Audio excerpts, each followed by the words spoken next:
Cette semaine, dans Chemin de Traverse, je vous emmène à la rencontre d'Hubert Edouin. Depuis quelques années, cet ancien docteur en biologie élève des escargots à Brême-sur-Mer.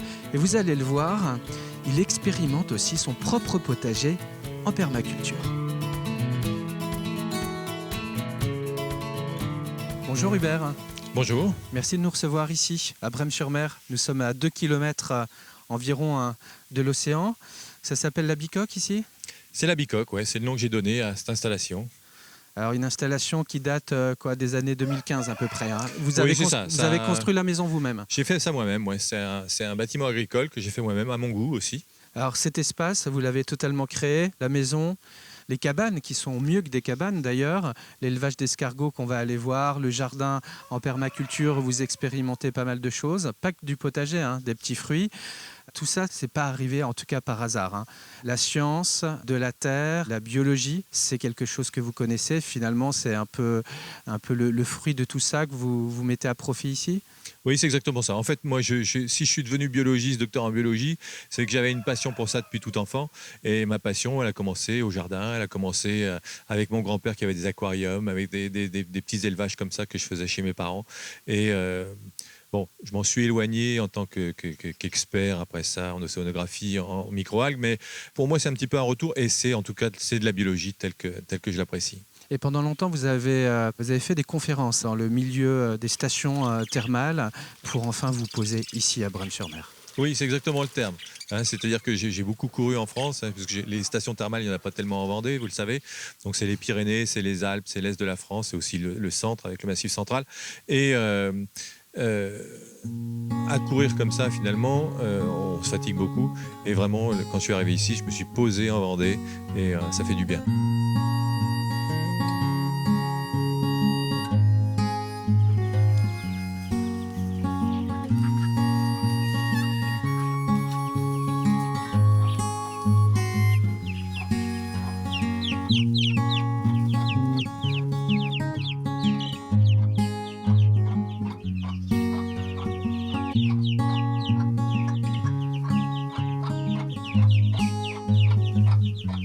Là, on va vers le parc d'escargots. Donc c'est un petit parc, hein, puisqu'il fait que 600 mètres carrés. Et dedans, il y a 100 000 escargots. 100 000 escargots, c'est également un petit élevage.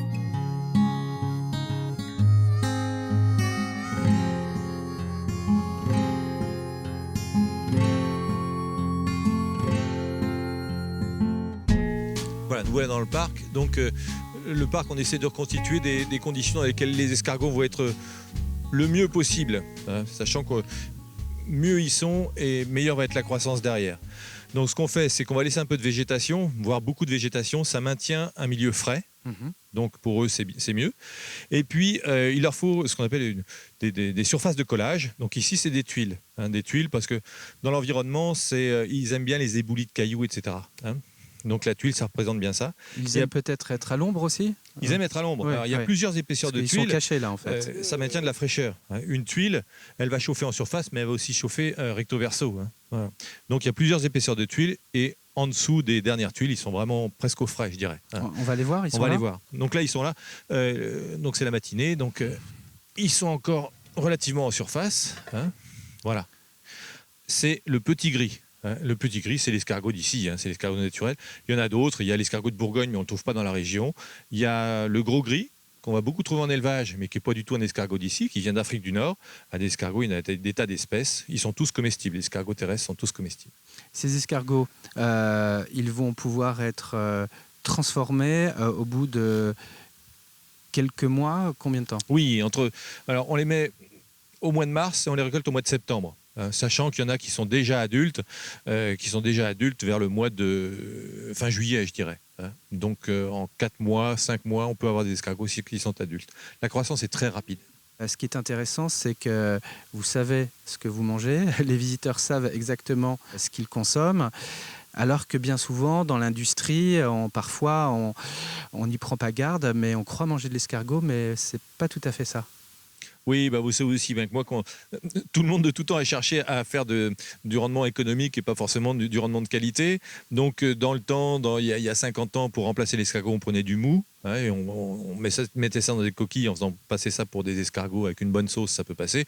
Aujourd'hui, eh bien, c'est de la limace chinoise. Plus de la moitié des escargots transformés qu'on achète dans le commerce, c'est en fait de la limace chinoise coupée en morceaux. Avec une bonne sauce, ça peut faire passer la limace. Mais il est évident que c'est pas aussi fin que du petit gris. On va se faire une petite dégustation ? On va faire une petite dégustation.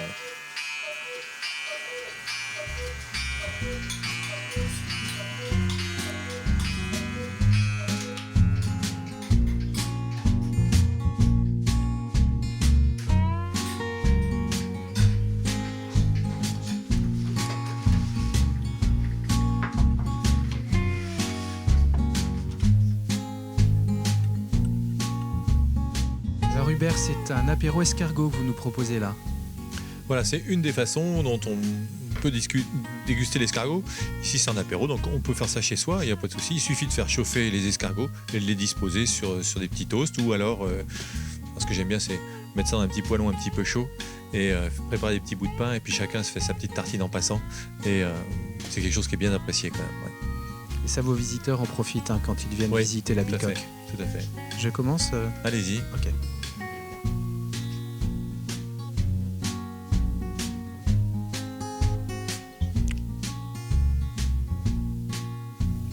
Avec du beurre.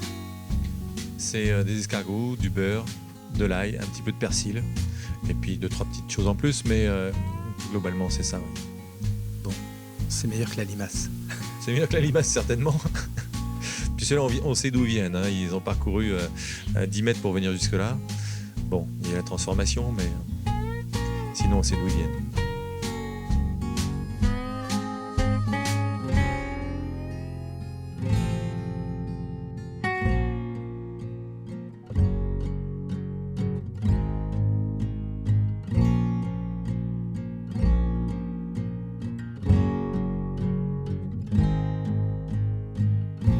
Alors Hubert, on traverse le petit chemin et nous voici ici dans votre jardin qui n'est pas qu'un potager d'ailleurs. Non, la première chose que j'ai faite ici, c'est une culture de petits fruits. Donc on voit ici des cassis, des lignes de cassis, après ça des groseilles, des framboises, etc. Et entre ces lignes, il me restait de la place. Donc je me suis dit, autant faire un jardin. Enfin, quand je dis jardin, c'est jardin potager. Hein. Et idéalement, le faire en permaculture, pourquoi pas, puisqu'ici, de toute façon, le sol est de très mauvaise qualité. Hein, donc on va ramener une fertilité par cette méthode-là. Alors la permaculture, on en parle beaucoup, chacun s'y prend un peu comme il le sent. Vous, comment vous vous y êtes pris ? En effet, la permaculture de toute façon va s'adapter à chaque endroit. Enfin, la permaculture ici, c'est pas la même qu'en Normandie et c'est pas la même que dans le désert d'Israël. Donc moi j'ai commencé par regarder ce que j'avais à disposition à proximité. Donc c'est des déchets végétaux, c'est issu des campings notamment, c'est des friches qu'on peut broyer, c'est des épines de pin qu'on a à volonté. Ça va apporter de l'humus à ces terres peu fertiles. En se dégradant, ça va apporter de l'humus. Alors on fait ça sur place, de façon à ce que ça régénère aussi le sol par en dessous. Il ne s'agit pas juste de mettre de l'humus en surface, mais il s'agit de régénérer le sol en profondeur. Voilà. Donc on construit des buttes avec des quantités de déchets végétaux assez importants. Sur une butte comme ça qui paraît assez basse finalement, il fait combien 40 cm d'épaisseur. Il faut considérer qu'en 2 ans, j'ai dû mettre au moins 1,50 m de déchets végétaux qui sont tassés, transformés en humus. Des déchets mélangés, azotés, carbonés. Voilà, on essaie de mélanger azoté et carboné. Alors en azote ici, bon, l'herbe est un peu sèche en cette saison, mais sinon les tontes de printemps, c'est un excellent apport d'azote. Hein, donc on entasse tout ça de façon à donner de la fertilité. Et c'est dans ce milieu-là qu'on va planter. Et on ne plante pas dans le sol à proprement parler, dans la terre. On va planter dans le substrat qu'on a apporté. Donc, Hubert, les racines vont d'abord s'engouffrer dans le paillis, puis ensuite atteindre peut-être la terre. Oui, de toute façon, la structure végétale de la butte n'est pas très épaisse. Donc, au final, les végétaux vont atteindre la terre. Mais la fertilité est amenée par la butte elle-même. Hein. Ici, par exemple, c'est des courgettes. Les courgettes sont extrêmement gourmandes en nutriments, donc c'est une butte récente que j'ai faite avec des fumiers, des choses comme ça, des produits riches qui vont donner une bonne croissance. L'autre avantage d'un paillage et d'une butte, c'est qu'on arrose moins. L'arrosage est diminué entre 5 et 10 fois. Par exemple, ces courgettes qui sont... Bon, il a fait très sec, c'est un été chaud, et ces courgettes, je les ai arrosées 2 fois depuis que je les ai plantées. Et pourtant, il y a des belles courgettes qui poussent, ça doit faire dans les 1,5 kg, 2 kg, donc ça pousse bien. Au-delà des fruits, petits fruits ou bien des légumes qu'on peut découvrir ici dans votre jardin, vous voulez attirer notre attention sur ce végétal qui est pour le coup un arbre de chez nous ou plus largement européen. Et c'est un fruitier, c'est le fameux cormier. Oui, alors c'est le cormier. Alors, beaucoup de gens ne connaissent pas le cormier. Souvent, il y a la rue du Vieux Cormier ou le chemin des Quatre Cormiers, mais peu importe. Il y a même un village en Vendée qui s'appelle le Cormier. Mais c'est l'arbre fruitier européen, c'est le vrai. Quand vous mangez une pêche, une pomme, c'est pas des fruits européens. Ça, c'est le fruit européen. C'est un fruit utilisé traditionnellement. Les Romains le décrivaient déjà. Et, un arbre à tout faire ? Un arbre à tout faire, oui. Le bois est très utilisé, c'est un bois extrêmement dur, c'est un bois précieux. C'est le bois le plus dur et le plus précieux qu'on ait en Europe. Ça donne des fruits qui sont très parfumés, excellents. On peut faire du vin avec et on peut le distiller pour faire de l'alcool. Donc vous voyez, on peut tout faire avec la corne.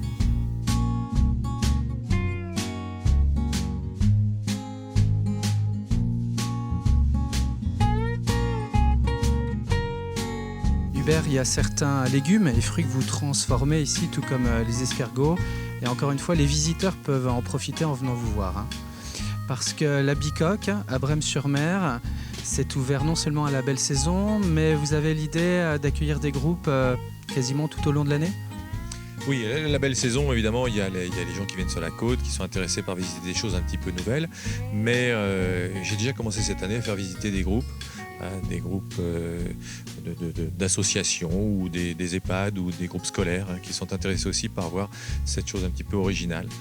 Et puis je leur fais déguster les produits transformés, donc les escargots, mais également les confitures de fruits ou des confitures de légumes, par exemple confiture de courgettes qui intéressent pas mal de monde.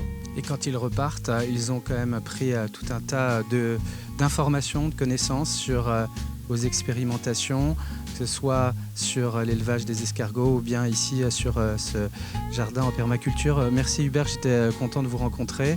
Et puis quant à nous, on se dit à bientôt pour une autre émission de Chemin de Traverse.